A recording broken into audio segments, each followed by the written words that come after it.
예, 오늘은 호세아 우리 11장 하도록 하겠습니다.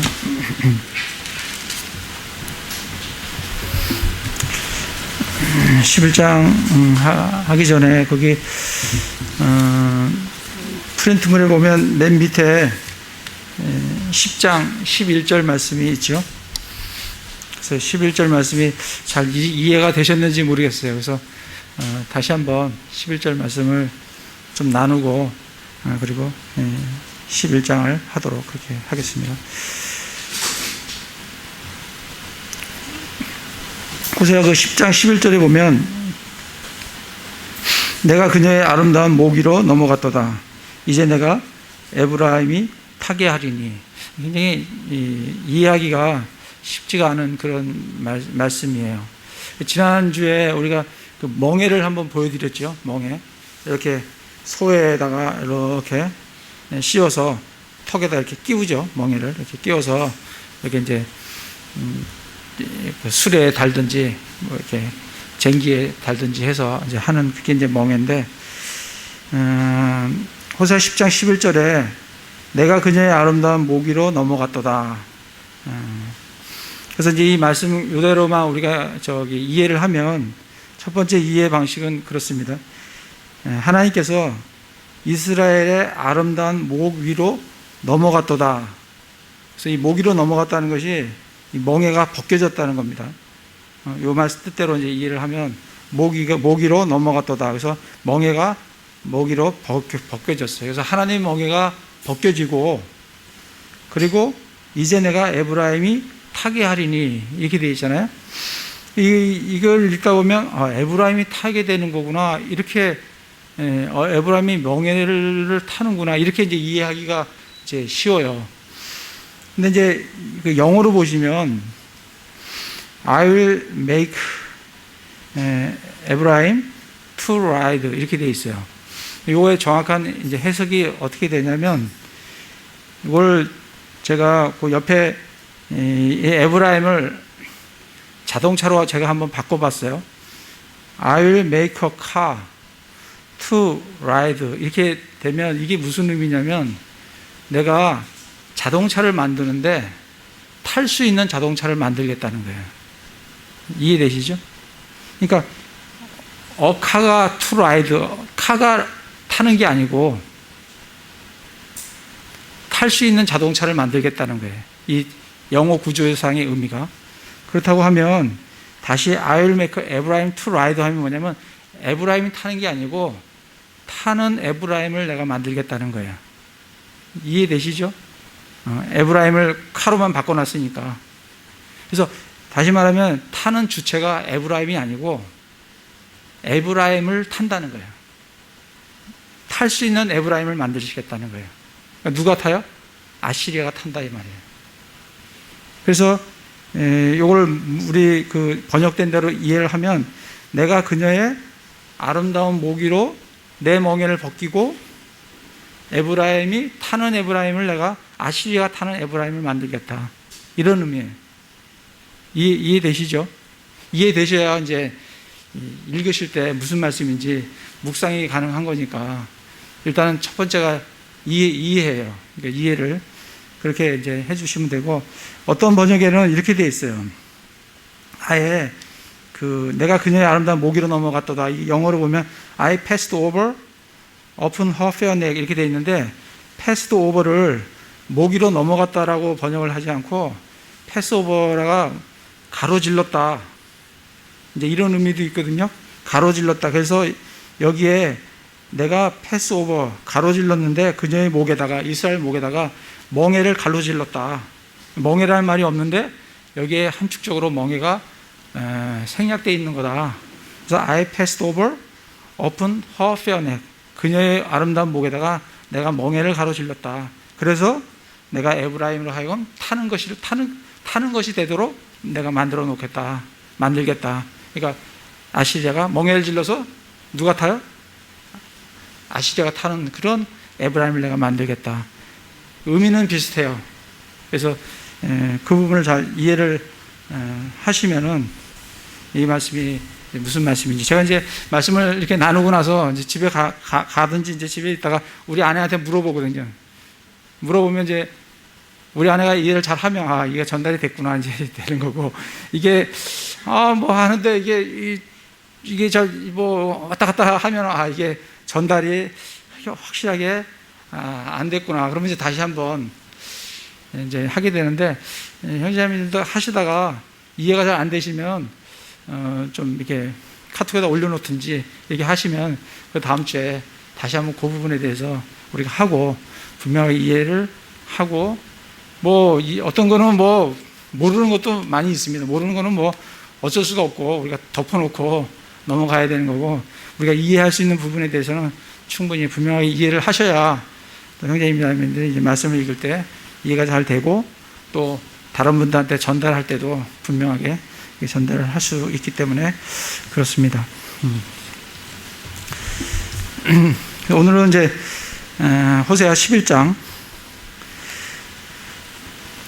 보시면 이스라엘이 아이였을 때 내가 그를 사랑하였고 내 아들을 이집트에서 불러내었노라.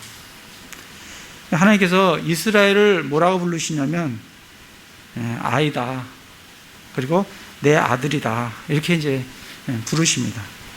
그래서 하나님께서는 이스라엘을 참 아들같이, 아이같이, 정말 부모가 자기 자녀들을 이렇게 인도하듯이 그렇게 참 인도하시는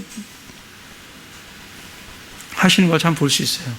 오히려 부모보다도, 부모는 자기 자녀를 잊을지라도 나는 너를 결코 잊지 않는다라고 말씀하셨기 때문에 오히려 부모보다도 더 우리를 사랑으로 하나님께서 이스라엘을 인도하시는 걸 참 볼 수가 있습니다. 근데 이제 성경에 내 아들이다라고 이렇게 하나님께서 부르는 그러니까 부르는 분들이 있어요. 그러니까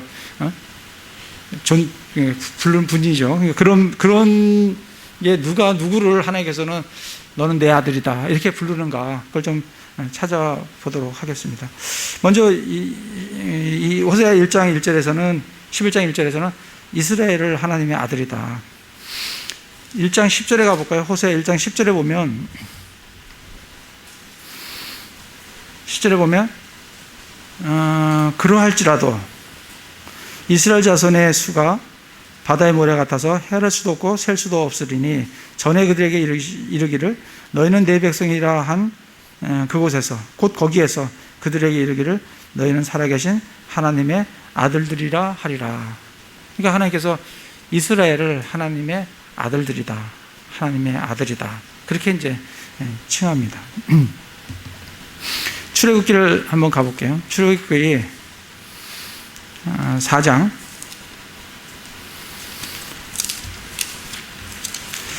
22절에서 23절.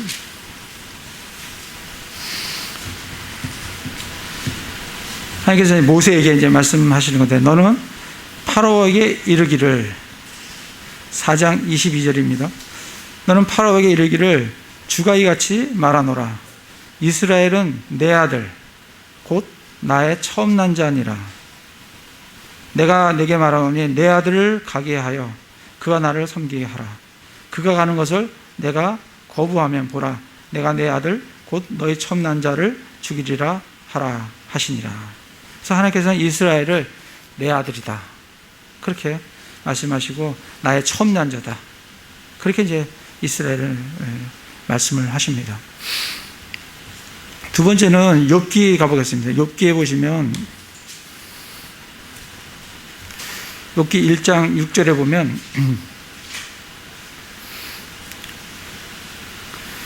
이제 하루는 하나님의 아들들이 자기를 주 앞에 보이려고 왔는데 사탄도 그들 가운데 오니라 이렇게 이제 말씀을 합니다. 그러니까 하나님의 아들들이 주 앞에 보이러 왔어요. 근데 사탄도 그들 가운데 왔다라고 말씀을 하십니다.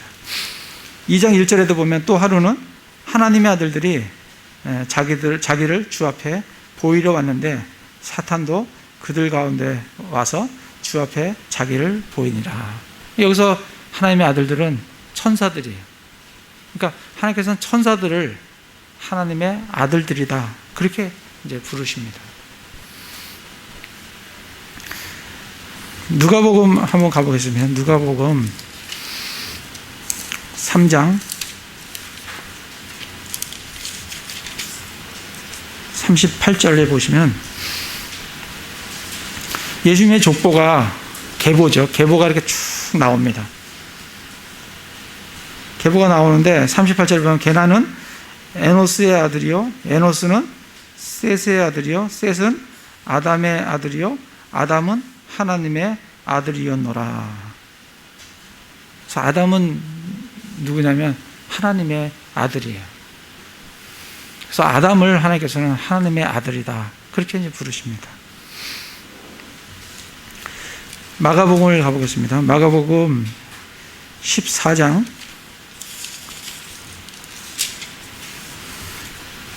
61절에서 62절에 보시면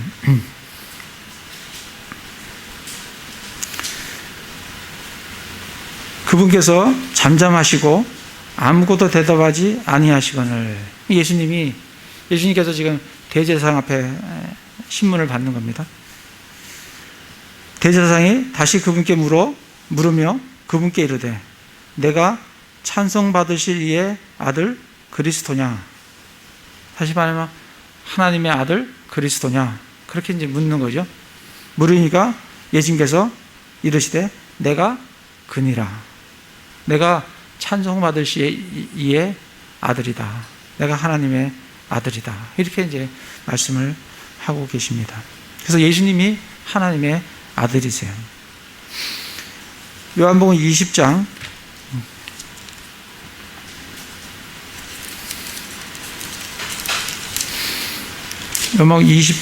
31절. 요한은 이 요한복음을 쓰면서 요한복음을 쓰는 목적이 뭔가, 그걸 이제 말씀을 해주고 있는데 20장 31절에 보면 이것들을 기록하면, 이 요한복음을 기록하면 예수님께서 하나님의 아들 그리스도이심을 너희가 믿게 하려 함이요, 또 믿고 그분의 이름을 통해 생명을 얻게 하려 함이니라. 예수님이 뭐라고요? 하나님의 아들 그리스도이심을 너희가 믿게 하려 하며. 그러니까 요한복음이 쓰여진 목적은 뭐냐면 예수님이 하나님의 아들이시다, 이거를 알려주기 위해서 썼다는 거예요. 그러니까 요한복음을 잘 읽으시면 예수님이 왜 하나님의 아들이신가, 그거를 알 수 있게 해주는 책이 요한복음이다. 그래서 정말 하나님의 아들 예수 그리스도가 우리의 죄를 위해서 십자가에서 죽으시고 그 보혈로 우리의 죄가 깨끗하게 말끔하게 씻기셨다고 말씀을 하십니다. 그리고 예수님이 하나님의 아들이세요. 요한일서 3장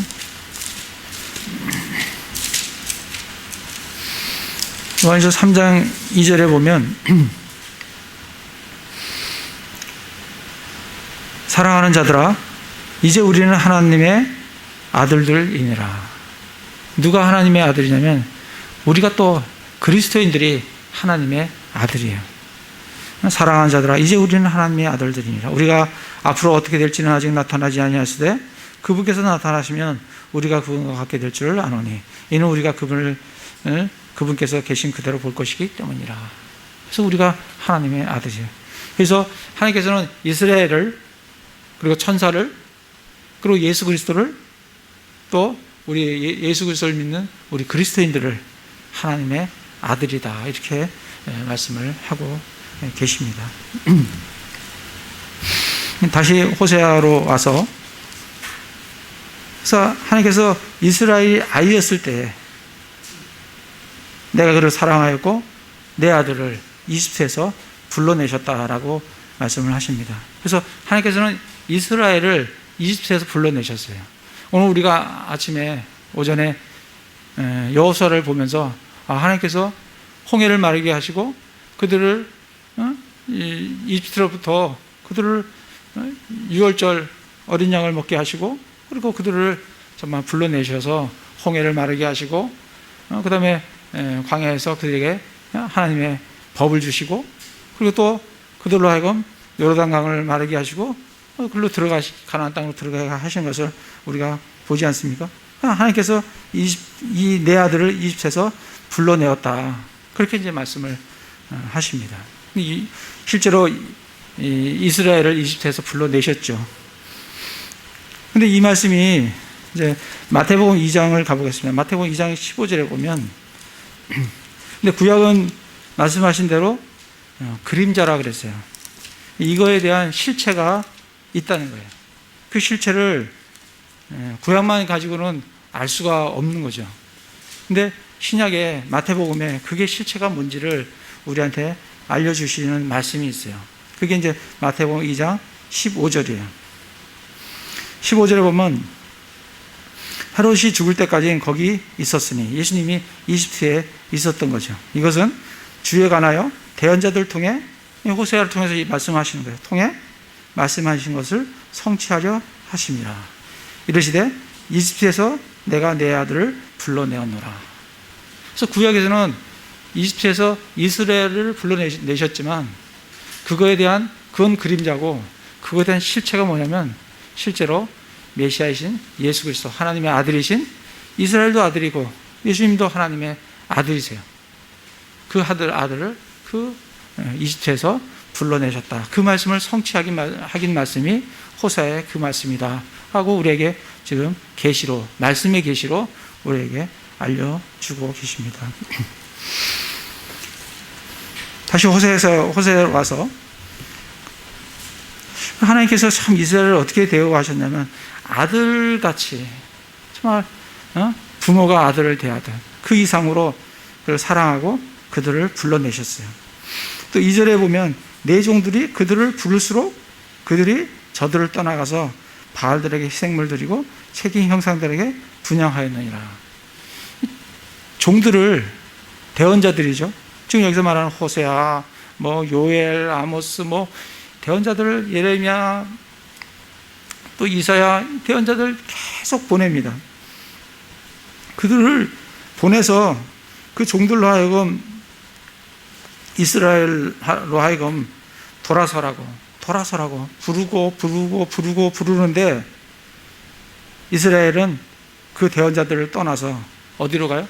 바알들에게 희생물 드리고 새긴 형상들에게 분향하는 이스라엘의 태도는 하나님은 부르면 부를수록 이스라엘은 더 멀리 바알을 향해서 나아가는 그런 이스라엘 모습을 우리가 보게 됩니다. 3절에 보면 내가 또한 에브라임의 팔을 잡고 그들에게 길 가는 것을 가르쳤으나 그들은 내가 자기들을 고친 줄을 알지 못하였느니라. 하나님께서 이스라엘을 잡고 부모들이 어린애를 걷지도 못하는 애를 손을 잡고 이렇게 걷는 훈련을 시키듯이 하나님께서 이스라엘을 잡고 그렇게 팔을 잡고 그렇게 걷는 훈련을 가르치시는데 이스라엘은 그것이 하나님이 하신 것인지를 알지 못하고 모른다는 거예요. 하나님이 어떤 분이신지, 하나님이 어떻게 자기들에게 뭘 가르쳐 주셨는지, 어떻게 인도하셨는지 참 모른다. 그렇게 이제 말씀을 하고 계십니다. 4절에 보면 내가 사람의 줄, 곧 사랑의 띠로 그들을 이끌었나니. 하나님께서는 사람의 줄, 곧 사랑의 띠. 하나님은 우리에게 맞는 줄로, 우리에게 맞는 띠로, 그 사랑의 띠로 우리를 인도하시고 이끄십니다. 그래서 정말 내게 맞는, 우리에게 맞는 그러한 줄로, 그러한 사랑으로 우리를 이끄세요. 그게 어떤 거냐면 곧 그들에게 내가 그들의 턱에서 멍에를 벗기는 자들 같았으며. 하나님께서는 정말 이스라엘이 다른 하나님의 멍에가 아닌 그런 다른 멍에를 지었을 때 이 멍에가 이렇게 해갖고 이렇게 줄을 묶는다 했죠. 그죠? 턱에다 줄이 걸립니다. 그죠? 이 턱에 있는 줄을 벗겨낸다고요. 그런 멍에가 벗겨지게 되는 거죠. 하나님은 그들의 턱에서 멍에를 벗기는 자 같았으며 멍에를 벗겨주신다고요. 우리 그리스도인들도 세상의 멍에를 우리가 멜 때 예수님께서 우리의 멍에를 벗겨시고 세상의 멍에를 벗겨시고 누구의 멍에? 예수 그리스도의 멍에를 우리 속에 얹고 그걸 쥐고 그 멍에를 메고 내게 배우라고 말씀을 하십니다. 하나님께서도 이스라엘의 턱에서 세상의 멍에, 우상의 멍에 그런 것들을 벗겨내시는 그런 하나님이시다. 그러면서 또 내가 그들을 위해 먹을 것을 두었노라. 오늘 오전의 말씀에서도 하나님께서 광야에서 계속해서 만나로 그들을 먹이시고 가나안 땅에 들어가니까 곡식이 있으니까 이제 만나를 그치고 그런 먹을 걸 두시는 그런 하나님이신 것을 우리가 참 보게 됩니다. 예레미야 한번 가볼까요? 예레미야 하나님께서 우리를 참 사랑하시는데 예레미야 31장 3절에 보시면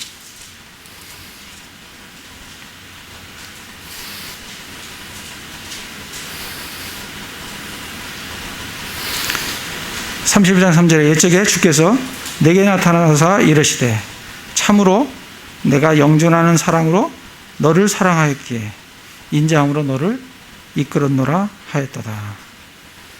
하나님께서 우리를 참 사랑하시는데 어떤 사랑이냐면 참으로 영존하는 사랑으로, 일시적인 사랑이 아니라 영존하는 사랑으로 너를 사랑했기에 인자함으로 너를 이끌었노라. 그렇게 이제 말씀을 하십니다. 그래서 하나님께서는 사람의 띠로 사랑으로 아들같이 정말 어린애를 인도하듯이 손을 잡고 우리를 가르치고 인도하시는 그런 하나님이심을 볼 수가 있습니다. 우리 에스겔서 한번 가보겠습니다. 에스겔서 보시면 하나님께서 이스라엘 민족을 어떻게 이끄셨는지를 잘 볼 수 있는 부분이 있습니다. 에스겔 16장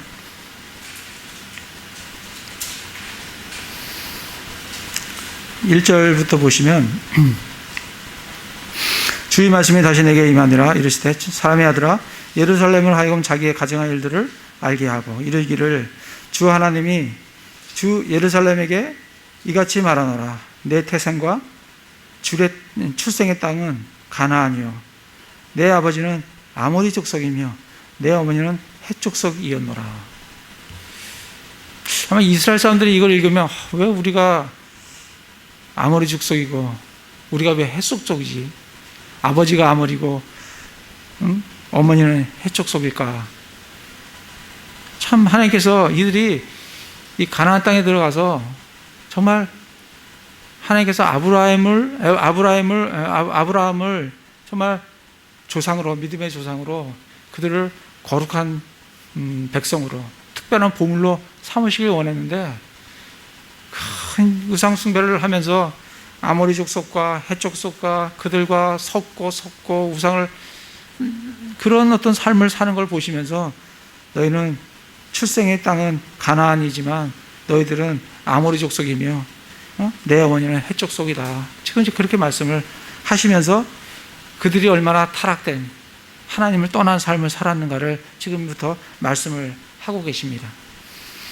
4절에 보면 내 출생으로 말하건대 내가 태어던 날에 사람들이 내 배꼽줄을 자르지 아니하고 너를 물로 씻어 부드럽게 하지 아니하며 내게 소금을 뿌리지 아니하고 또 너를 포대기에 싸지도 아니하였나니. 이 애 낳을 때 이런 거를 한다는 거죠. 근데 이렇게 이스라엘은 출생 때부터 그러한 것 중에 어떤 것도 받아보지 못한 그런 불쌍한 민족이라고 말씀을 하고 계십니다. 5절에 보면 아무도 눈으로 너를 불쌍히 여겨 이것들 중에 하나라도 내게 행하며 너를 불쌍히 여기지 아니하였고 내가 태어난 날에 사람들이 너를 빈 들판에 버려 너라는 자를 심히 싫어했느니라. 이스라엘 족속이 그런 족속이라는 거예요. 그런 것도 한 번도 누구에게서 받아보지도 못했고 모든 사람에게 싫어 버림받은 그러한 민족이 누구냐면 이스라엘 족속이라는 거예요. 근데 이게 누구를 가리키냐면 지금 이 아브라함 이전에 데라의 모습을, 데라 그의 조상들. 왜냐하면 뒤에서부터 이게 이제 쭉 읽으면 순차적으로 이게 누구에 대해서 얘기를 하시는 거구나 하고 우리가 알 수가 있어요. 6절을 보면 내가 내 곁으로 지나가며 내가 내 피로 더럽게 된 것을 보고 내가 내 피 속에 누워있을 때 내가 내게 이르기를 너는 살라 하였으며 참으로 내가 내 피 속에 누워있을 때 내가 이르기를 너는 살라 하였느니라. 하나님께서 이제 살라, 죽었던 그를 살라. 그게 이제 누구를 얘기를 하냐면 아브라함을 얘기를 하는 거예요. 그렇다고 하면 이제 5절은 아브라함 이전에 데라 갈 때 우르에서의 그들의 삶, 그거를 얘기를 하고 있습니다. 그래서 아브라함 때 하나님께서 너는 살라. 하나님께서 아브라함과 언약을 맺으면서 이제 내가 너를 통해서 민족을 이루고 내가 땅을 줘서 너희로 하여금 그곳에서 거룩한 백성으로 그리고 정말 특별한 보물로 삼겠다. 그래서 너는 살라. 이렇게 이제 말씀을 하셨다는 거예요. 7절에 보면 내가 너를 드레싹같이 번성하게 함으로 내가 자라고 크게 되어 뛰어난 장식품이 되었으며 내게 젖가슴이 생기고 머리털이 자랐으나 내게 내가 벌거벗은 알몸이었느니라. 이 말씀은 지금 이집트에 내려가서 장성하게 이렇게 자라나는 민족들이 번성하게 되는, 그러나 알몸이 된 그런 이집트의 노예로서의 이스라엘을 지금 말씀을 해주고 있습니다. 8절은 이제 내가 내 곁으로 지나가며 너를 보니 보라 내 때가 사랑할 때이더라. 내가 내 옷자락을 내 위에 펴서 너의 벌거벗을 덮어주며 참으로 내가 내게 맹세하고 너와 함께 언약 속으로 들어가며 내가 내 것이 되었느니라. 주 하나님이 말하노라. 그래서 하나님께서 이스라엘을 언약 속으로 모세와 함께 모세의 언약을 맺으면서 그들을 정말 이제 법을 주고 그들을 민족으로 이제 숫자를 번성하게 하고 이제 가나안 땅으로 들어가서 약속의 땅을 주시고자 하는 그런 언약 백성으로 삼으셨다. 그리고 9절부터 보면 그때 내가 너를 물러 씻고 참으로 내 몸속에서 내 피를 완전히 씻어내며 내게 기름을 바르고 또 너를 수놓은 것으로 옷 입히며 오솔이 가죽신을 신기고 고운 암화포로 너를 두르며 비단으로 너를 덮어주고 또 장식물로 너를 단장하며 내 손에 팔찌를 끼우고 내 목에 목걸이를 걸어주며 내 이마에는 보석을 귀에는 귀고리를 머리에는 아름다운 간을 씌워주었노라. 이와 같이 내가 금과 은으로 단장하고 고운 암화포와 비단과 수놓은 것으로 옷 입으며 고운 밀가루와 꿀과 기름을 먹음으로 심히 아름답고 형통한 한 왕국이 되었느니라. 내 아름다움을 말미암아 내 명성이 이교도들 가운데 나아갔으니 이는 내가 내게 단정하게 입혀줌으로 말미암아 내 아름다움이 완전하였기 때문이라. 주 하나님이 말하노라. 한 왕국이 됐어요. 이거는 다윗 왕국과 솔로몬 왕국 때에 이스라엘의 번성함을 하나님께서 말씀을 해주고 계시는 걸 볼 수가 있어요.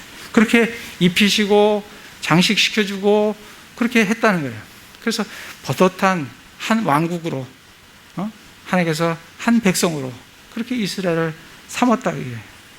그런데 15절부터 보면 그럼에도 불구하고 이스라엘이 어떻게 했는가 하는 게 15절부터 이제 말씀이 나옵니다. 15절에 보면 그러나 내가 내 아름다움을 신뢰하고 내 명성으로 인하여 창녀실수를 행하되 지나가는 모든 자에게 내 음행을 쏟아 부었으므로 내 아름다움이 그의 것이 되었도다. 그래서 그렇게 인도하신 하나님의 따라가지 아니하고 음행을 일삼는 그러한 이스라엘을 15절부터 30절까지 쭉 얘기를 해주시는 것을 볼 수가 있습니다. 그래서 16절에 하나님께서 내가 내 의복 중에서 취하여 여러 색깔로 내 산당을 단장하고 그 위에서 창조실을 행하였는데 그와 같은 일은 생겨서도 아니 되고 또 그리 되어서도 아니 되느니라. 생겨서도 안 되고 그리 되어서도 않은 일들을 이스라엘이 끊임없이 하나님 앞에서 행했다는 것을 볼 수가 있습니다. 그래서 하나님께서 어떻게 인도하셨는데 이스라엘이 어떻게 행했는지를 에스겔 쭉 읽어보시면서 그 그 뒷부분을 더 쭉 읽어보시면 이스라엘이 어떻게 하나님 앞에 배반하고 대적을 했는지, 죄악을 범했는지 그걸 우리가 알 수가 있습니다. 다시 호세아서로 와서, 그래서 그렇게 하나님께서 인도를 하셨는데 이스라엘은 하나님이 보내도 돌아서지 않고 하는 이스라엘을 지금 말씀을 해주고 계십니다. 그래서 5절에 그가 이집트 땅으로 돌아가지 못하고 그 아시아 사람이 그의 왕이 되리니 이는 그들이 돌아오기를 거부하였기 때문이라. 이 왜 이스라엘이 회복되지 않는가? 왜 그렇게 이스라엘이 결국 멸망하고 결국 다른 나라의 지배를 받고 그렇게 갈 수밖에 없는가? 그거는 그들이 돌아오기를 거부하였기 때문이다. 죄는 우리가 짓습니다. 근데 우리가 그것을 회복하는 방법은 회개라는 방법으로 나아가요. 우리가 회개만 할 수 있다고 하면 우리가 어떤 죄를 지든 하나님 앞에 그 죄 문제를 해결할 수가 있어요. 근데 이스라엘은 돌아오기를 거부했어요. 부를수록 더 멀리 가는 그런 이스라엘을 보게 됩니다.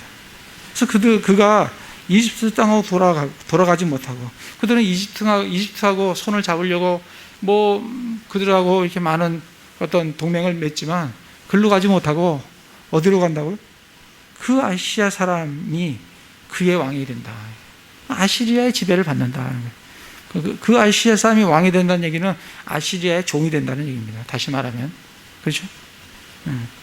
여기서 보면 그 아시리아 사람이다. 그렇게 얘기해요.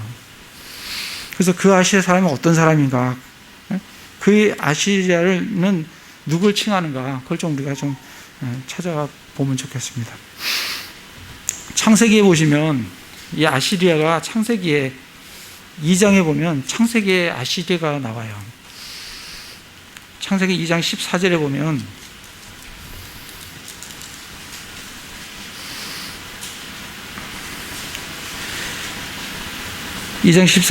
셋째 강의 이름은 히데겔이니라. 그것은 곧 아시리아의 동쪽으로 가는 강이고 넷째 간 유프라데스니라. 이렇게 2장 14절부터 아시리아가 나와요. 아시리아가 굉장히 창세기 초반부터 나오는 그런 지명인 것을 우리가 볼 수가 있습니다. 이사야 52장에 가면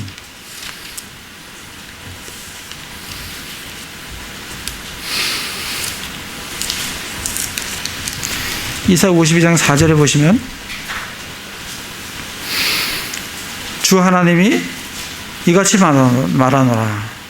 이전에 내 백성이 이집트로 내려가 거기 머물렀고 그 아시리아 사람이 까닭없이 그들을 학대하였도다.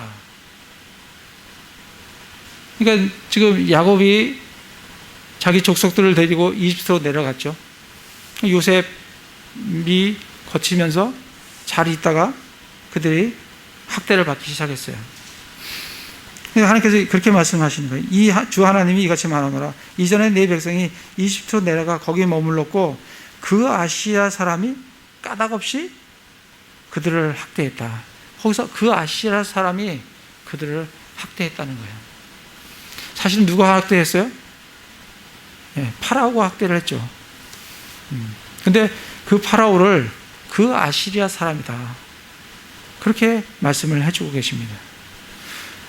물론 이제 이게 그때 당시에 이집트를 점령한 족속이 힉소스 족속이다. 그 힉소스 족속가 아시리아 사람이다. 그렇게 해서 아시리아 사람이라고 이제 얘기를 할 수도 있고, 또 그 파라오가 예표하는 게 그 아시리아 사람이다라는 의미에서 파라오가 이스라엘 사람들을 괴롭혔는데 그 파라오를 뭐라고 얘기한다고요? 그 아시리아 사람이다. 그렇게 이제 성경에서 말씀을 해주고 계십니다. 이사야 10장, 앞으로 가서 이사야 10장을 가보겠습니다. 10장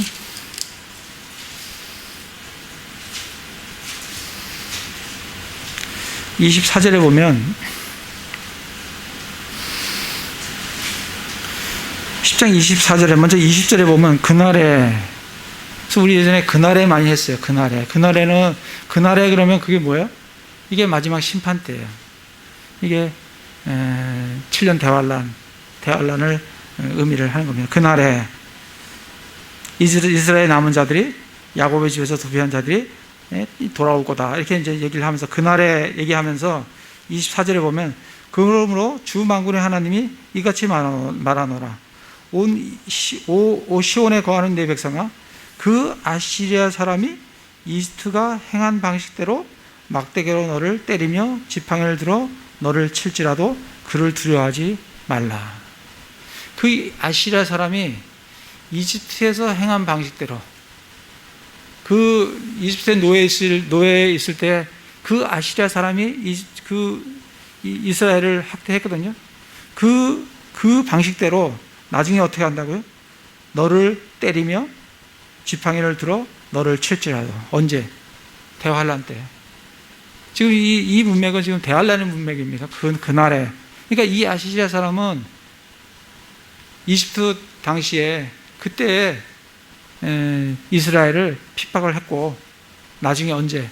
7년 대환란 때도 그 아시리아 사람이 이스라엘을 동일하게 핍박할지라도, 지팡이로 들어 너를 칠지라도 그를 두려워하지 말라라고 지금 그 아시리아 사람을 지금 말씀을 해주고 계십니다. 이사야 14장을 가보겠습니다.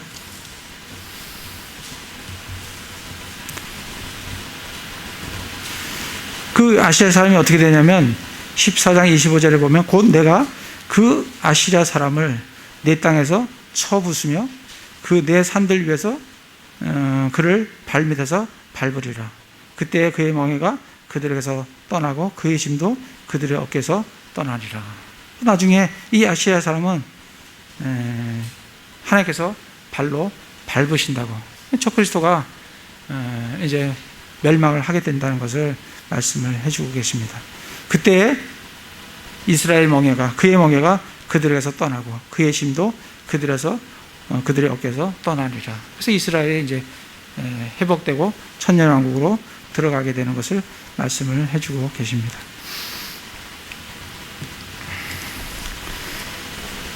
미가서를 한번 가보겠습니다.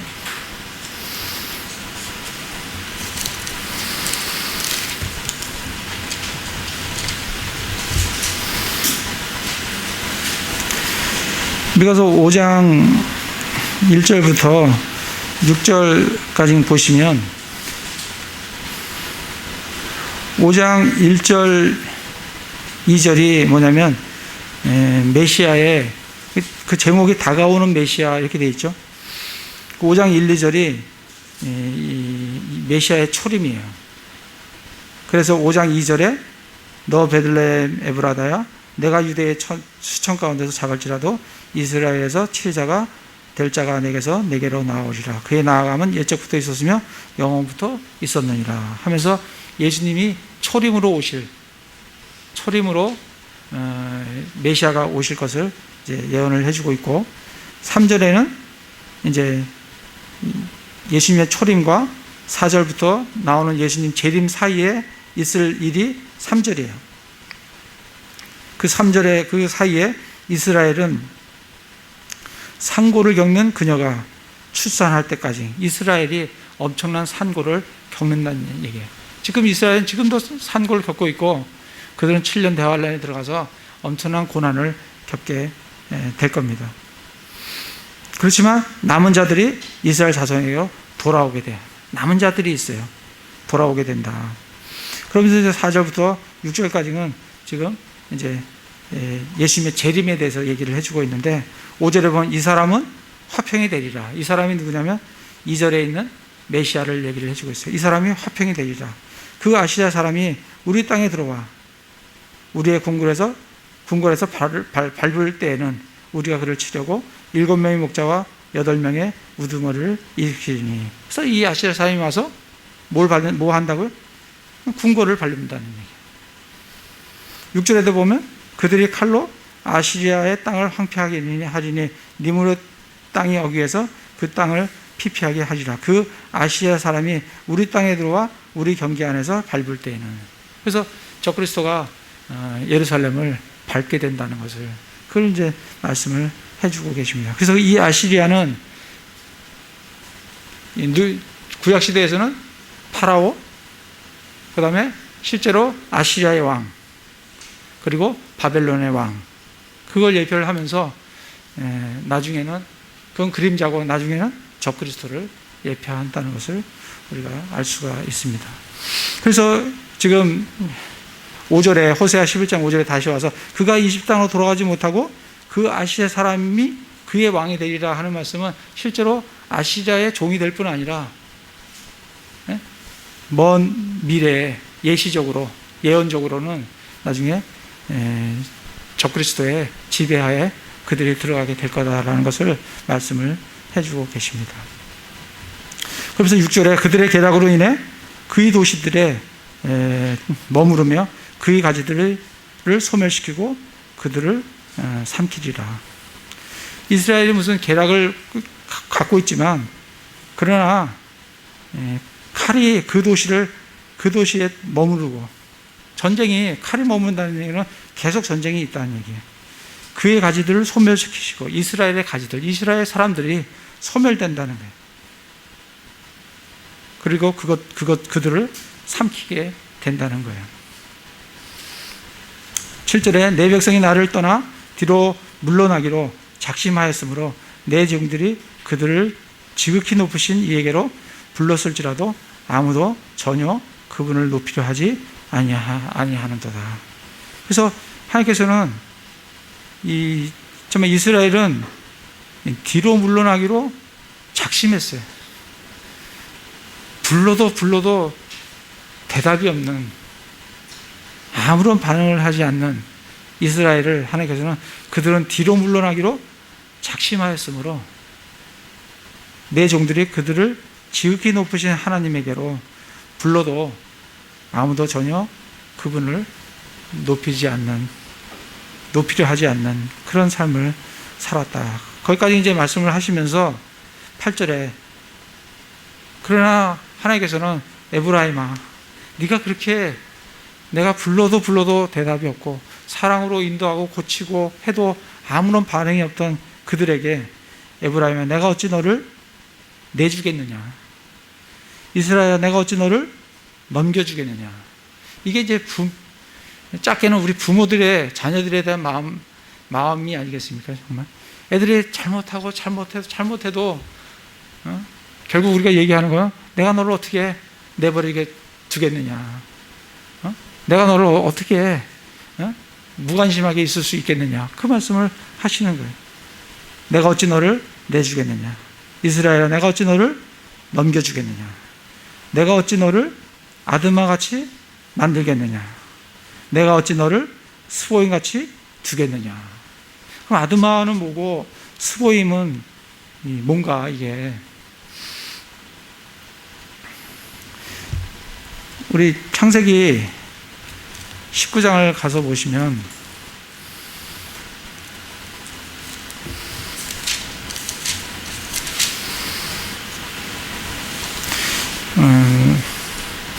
롯의 얘기가 나옵니다. 롯의 얘기가 나오는데 거기에 소돔과 고모라가 나와요. 19장 23절에 보면 롯이 소 아래 들어갈 때 해가 땅 위에서 솟았더라. 이제 도망 나오는 거죠.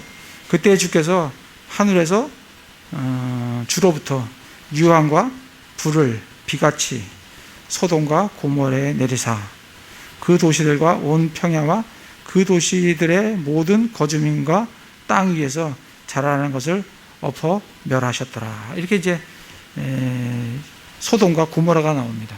이 창세기에는 소돔과 고모라만 나와요. 그런데 신명기 가볼까요? 신명기 가보시면 신명기 29장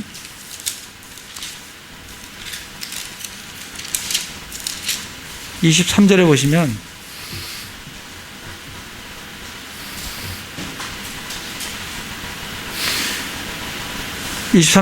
거기에 온 땅이 유황이 되고 소금이 되며 또 불에 타서 심지도 못하고 열매도 맺지 못하여 그 안에 아무 풀도 나지 아니함이 마치 주께서 자신의 분노와 진노로 무너뜨린 소돔과 고모라와 아드마와 스보임의 무너짐과 같다 할 것이요.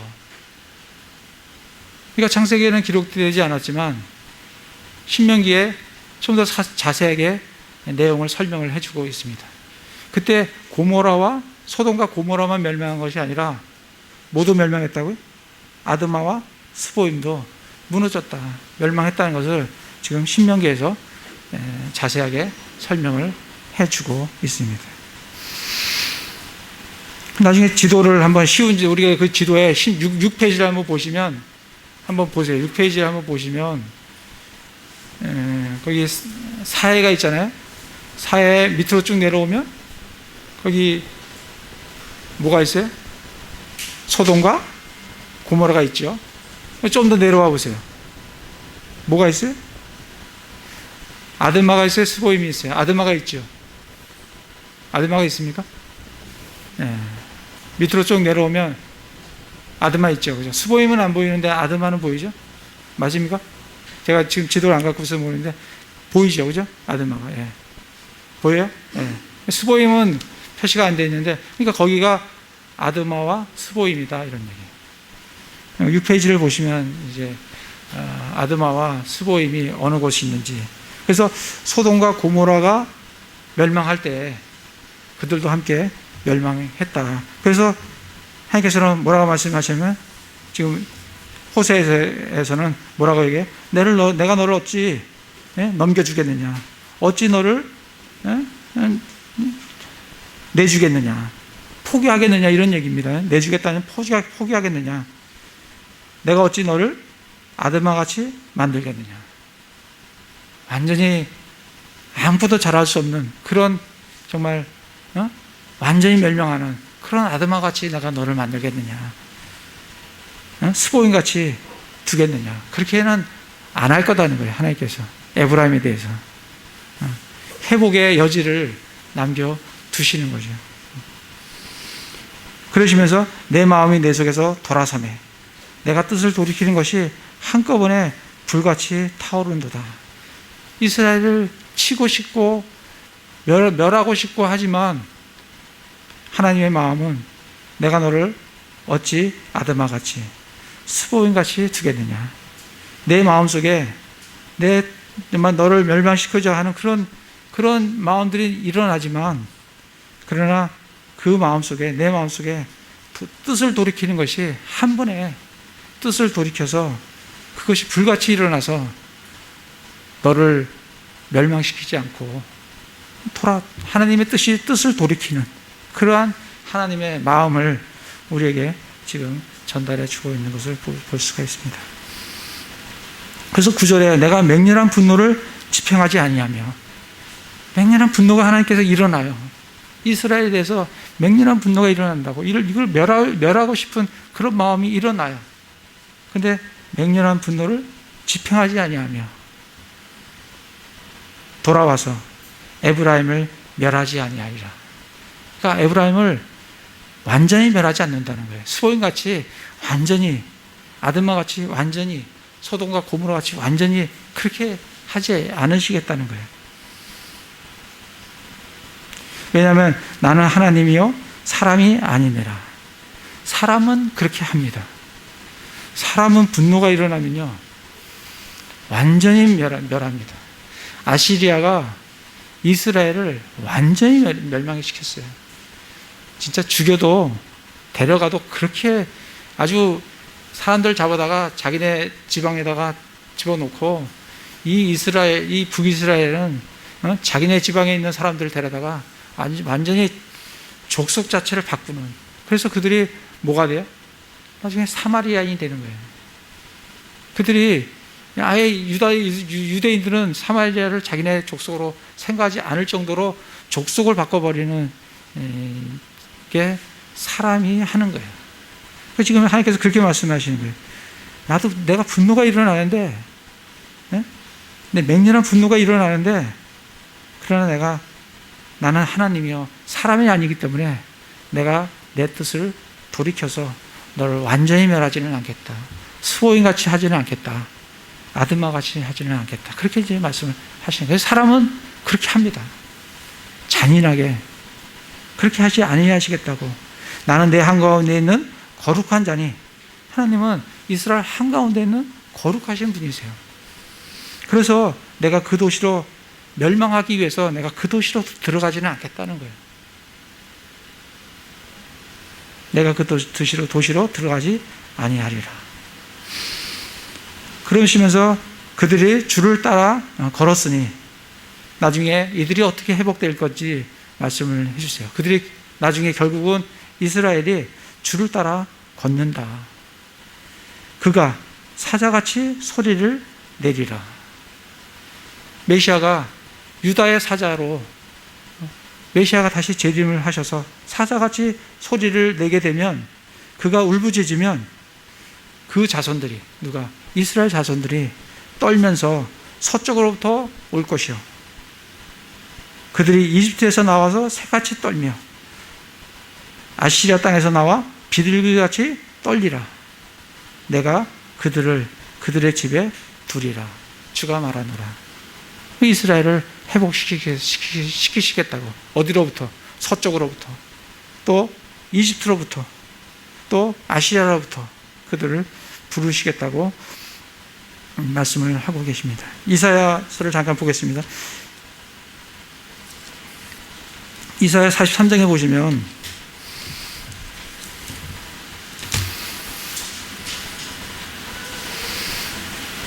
이사야 43장 5절에 보면 두려워하지 말라. 내가 너와 함께 하느니라. 내가 내 씨를 동쪽으로부터 데려오고 너를 서쪽에서부터 모으리라. 내가 북쪽에게 이르기를 내놓으라 할 것이요, 남쪽에게 이르기를 붙잡아두지 말라. 내 아들들을 먼 곳에서 데려오고 내 딸들을 땅끝에서 데려오라 하리니. 이제 이스라엘을, 사방에 널리 흩어져 있는 이스라엘을 하나님께서 다 놓으라고, 다 부르시겠다고, 그들을 회복하시겠다고 그렇게 말씀을 해 주시는 것을 볼 수가 있습니다. 다시 호세아서로 와서, 그럴 때 참 이스라엘이 오는 모습이 어때요?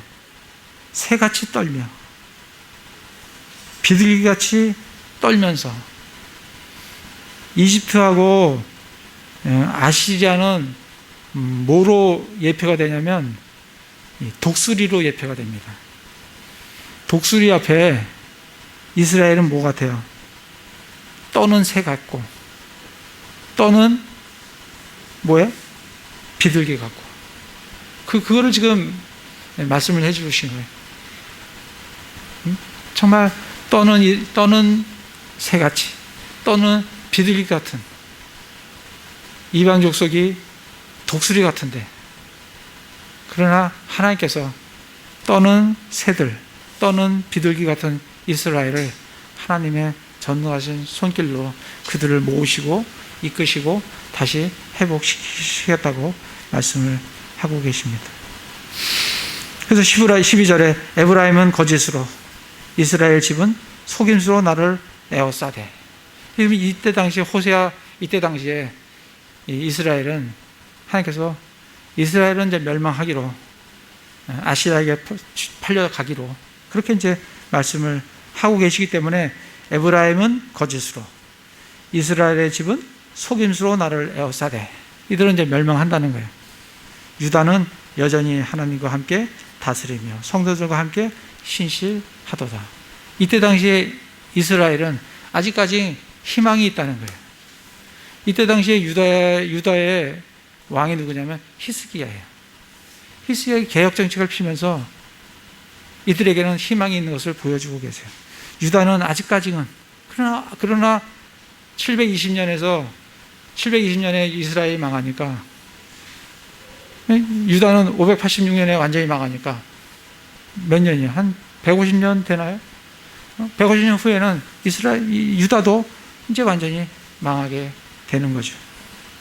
그러나 지금 이 호세아 시기에는 유다는 여전히 하나님과 함께 다스리며 성도들과 함께 신실하도다. 그 이제 말씀을 해 주십니다.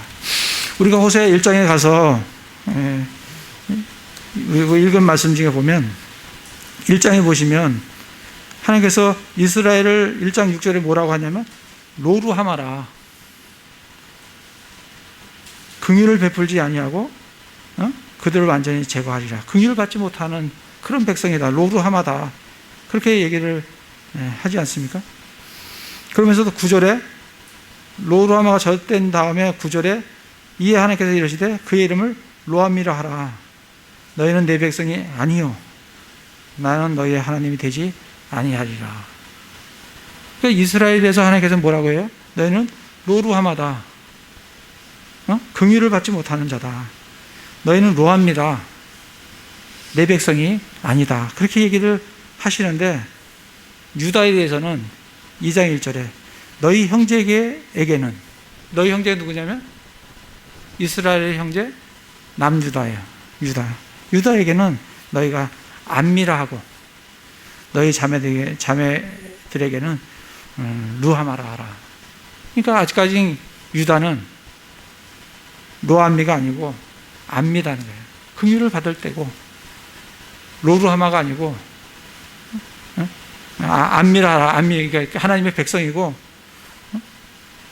로루하마가 아니라 긍휼을 받지 않는 게 아니라 긍휼을 받는 루하마다. 아직까지 유다는 하나님의 신실하신 가운데 지금 히스기야 시대에 아직까지는 희망이 있다는 것을 보여주시는데, 호세아 시대는 그렇지만 이제 좀 더 지나면 남유다도 동일하게 하나님께서 로루하마다, 그렇게 말하시는 시기가 얼마 남지 않은 것을 참 보게 됩니다.